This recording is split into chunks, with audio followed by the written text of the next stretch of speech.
എനിക്ക് ദേഷ്യം വരുന്നുണ്ട്. എന്തിനടി ഇത് നോക്കിയാ ചായ എന്റെ മേത്തോട്ട് ഒഴിച്ചേക്കുന്നു. ചായ ഇല്ലായിരുന്നല്ലേ, തീർന്നപ്പോഴല്ലേ? പിന്നെ അമാനത്തുനിന്നായിരിക്കും വീണത്. നാട്ടുകാര് വഴിയെ കേക്കട്ടെ നാട്ടുകാര്. അറിയാതെ ഇവിടെ പറഞ്ഞല്ലേ എടുത്തേ. എന്താണ് ഒന്ന് അടകടി.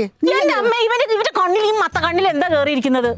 ഞാൻ ഇവിടെ കുളിച്ച് മേലും കഴുകി നൈറ്റി മാറിയ സന്ധ്യക്ക് മുമ്പ് മുറ്റടിച്ച് കളയാന്ന് വിചാരിച്ച് വന്നപ്പോ ലോകത്ത് ഒരിക്കലും ഇല്ലാത്ത പോലെ ഇവിടെ വന്നിരുന്ന ചായ ഉണ്ടാക്കിയേക്കുന്നു. എന്നിട്ട് ആ ബാക്കി ചായ മട്ടും കൂടി എന്റെ മേത്തോട്ട് ഒഴിക്കല്. അമ്മ മനഃപൂർവ്വം അല്ല, അവള് അങ്ങോട്ട് പോകുന്ന കയറി ഞാൻ അങ്ങോട്ട് പോയിട്ട് ഇങ്ങോട്ടങ്ങ് ഒഴിച്ചു. ഒഴിച്ചപ്പോ അങ്ങോട്ട് നോക്ക്. പിന്നെ എന്റെ മേത്ത് വീണത് എന്തായിരുന്നു? വീണു. എടി സോറി എടി എന്ന് പറയണ്ടേ? സോറി പറയേണ്ട കാര്യം തന്നെ. ഇപ്പൊ നിനക്കൊന്ന് നോക്കി കാര്യം എന്താന്നോ? ഇങ്ങനെ അഹങ്കാരം കാണിക്കേണ്ട കാര്യം എന്താ? ഞാൻ നിന്റെ അടിമയായതുകൊണ്ടല്ലേ നീ ഇങ്ങനെ കാണിക്കുന്നത്? എന്തൊക്കെ പറഞ്ഞു അടിമാരടി കുങ്ങണാന്ന് പറഞ്ഞോണ്ടെങ്കിൽ ദേഷ്യം വരുന്നുണ്ട്. ഒരു സ്ഥലത്ത്